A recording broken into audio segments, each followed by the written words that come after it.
guys, back with another iteration of the series of trying to code a bot a day to find the Holy Grail.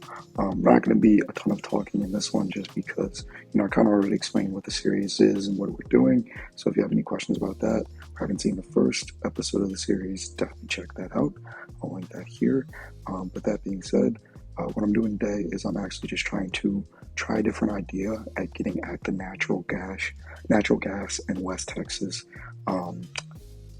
Basically like price divergence, and that was kind of what I was doing there. I was coding more so like RSI divergence, and now what I'm doing is I'm actually looking at this idea of what's called autocorrelation, and this is kind of what I wanted to talk about today. So autocorrelation is this idea of, how correlated is the current price to the previous X prices, and if you have a strong correlation kind of with all X prices, right? So like, from the current price to, let's say, the last 10 prices, if you have a strong correlation from the current price to the last 10 prices, then generally speaking, that kind of denotes to you that you're in a trending market.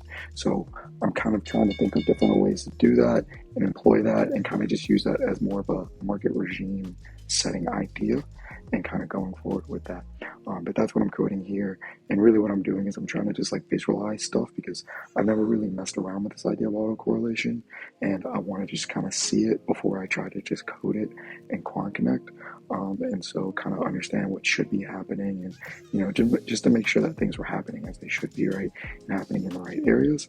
And so kind of the main thing that I'm doing here is I'm trying to just get the autocorrelation of a specific period for just one security. And then I just went back and I just checked it. And I just kind of like, categorically to myself said, is this, a very trending market?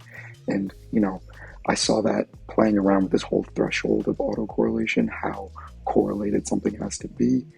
It very much plays into this idea of how much chop you see in a trend versus how much just sharp price action that you see in a trend. So yeah, hope you guys enjoy the rest of the video. With the rest of the video, what you actually see as well is I actually put at the end of it some basically like sped up analysis that I did on a copper trade that I took today.